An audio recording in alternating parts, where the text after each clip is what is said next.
ನಲ್ಲಿ ಲೋಕಸಭೆಗೆ ಅನಾಮಿಕರ ಎಂಟ್ರಿ ಆಗಿದೆ. ಏನೆಲ್ಲ ಅವಘಡಗಳು ನಡೆದಿದೆ ಅನ್ನೋದು ದೇಶದ ಜನತೆಗೆ ಗೊತ್ತಾಗಿರ್ತಕ್ಕಂಥ ವಿಚಾರ. ಒಬ್ಬ ಸಾಮಾನ್ಯ ವ್ಯಕ್ತಿ ಕೂಡ ಯಾವುದೇ ಒಂದು ಭದ್ರತೆಗೆ ಒಳಗಾಗದೇ ಲೋಕಸಭೆಯನ್ನು ಪ್ರವೇಶ ಮಾಡಬಹುದು ನಿಸ್ಸಂಕೋಚವಾಗಿ ಅಂತಕ್ಕಂಥದ್ದಕ್ಕೆ ಇದೊಂದು ಉದಾಹರಣೆ ಆಗಿದೆ.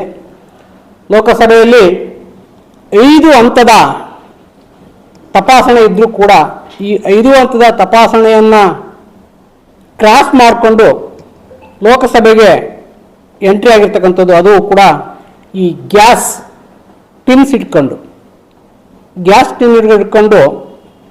ಎಂಟ್ರಿ ಆಗಿರ್ತಕ್ಕಂಥದ್ದು ತುಂಬ ಆಶ್ಚರ್ಯಕರವಾದಂಥ ವಿಚಾರ. ಎಲ್ಲೋ ಒಂದು ಕಡೆ ಕೇಂದ್ರ ಸರ್ಕಾರದ ಅಭದ್ರತೆ ಮತ್ತು ಲೋಪ ಇದರಲ್ಲಿ ಕಂಡುಬರ್ತಾ ಇದೆ. ಪ್ರಮುಖವಾಗಿ ಕೇಂದ್ರದ ಗೃಹ ಸಚಿವರಾಗಿರ್ತಕ್ಕಂಥ ಅಮಿತ್ ಶಾ ಅವರ ಅಸಮರ್ಥತೆ ಕೂಡ ಇದರಲ್ಲಿ ಕಾಣುತ್ತೆ. ಈ ಒಂದು ನಿಟ್ಟಿನಲ್ಲಿ ಅವರ ಲೋಪವನ್ನು ಒಪ್ಪಿಕೊಂಡು, ತಮ್ಮ ಅಸಮರ್ಥತೆಯನ್ನು ಒಪ್ಪಿಕೊಂಡು ಕೇಂದ್ರ ಗೃಹ ಸಚಿವರಾಗಿರ್ತಕ್ಕಂಥ ಅಮಿತ್ ಶಾ ಅವರು ಕೂಡಲೇ ರಾಜೀನಾಮೆಯನ್ನು ಕೊಡಬೇಕು.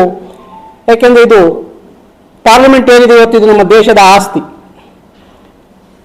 ಈ ಒಂದು ದೇಶದ ಆಸ್ತಿ ಮೊನ್ನೆ ತಾನೇ ಉದ್ಘಾಟನೆಯನ್ನು ಕಂಡಿದೆ.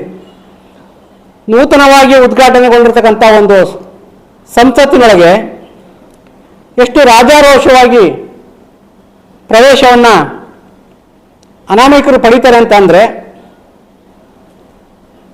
ಇನ್ನು ಎಷ್ಟು ಮಟ್ಟಿಗೆ ಭದ್ರತೆಯನ್ನು ಇವರು ಲೋಕಸಭೆಯ ಸುತ್ತ, ಪಾರ್ಲಿಮೆಂಟ್ ಸುತ್ತ ಒದಗಿಸಿದ್ದಾರೆ ಅನ್ನೋದನ್ನ ನಾವು ಯೋಚನೆ ಮಾಡಬೇಕಾಗಿದೆ.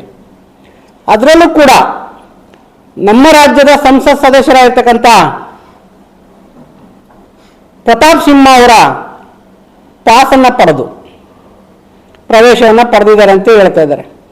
ಒಂದು ವೇಳೆ ಪ್ರತಾಪ್ ಸಿಂಹ ಅವರು ಅವರಿಗೆ ಪಾಸನ್ನು ಕೊಟ್ಟಿದ್ದೇ ಆದರೆ, ಈ ಏನು 6-7 ಜನ ವ್ಯಕ್ತಿಗಳ ವಿರುದ್ಧ ಪ್ರಕರಣವನ್ನು ದಾಖಲು ಮಾಡಿ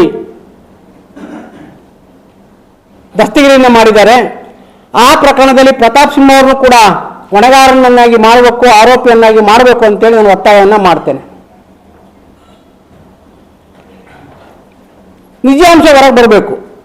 ಎಲ್ಲೋ ಒಂದು ಕಡೆ ಬಿಜೆಪಿಯವರು, ಅದರಲ್ಲೂ ವಿಶೇಷವಾಗಿ ಪ್ರತಾಪ್ ಸಿಂಹ ಅವರು ಈ ಒಂದು ವ್ಯಕ್ತಿಗಳನ್ನ ಸೃಷ್ಟಿ ಮಾಡಿ ಚುನಾವಣೆ ಹತ್ತಿರದಲ್ಲಿರೋದ್ರಿಂದ ಅದರ ಲಾಭ ಪಡಲಿಕ್ಕೆ ಏನಾದರೂ ಪ್ರಯತ್ನ ಪಟ್ಟರು ಅಂತೇಳಿ ನಮಗೆ ಅನುಮಾನ ಇದೆ.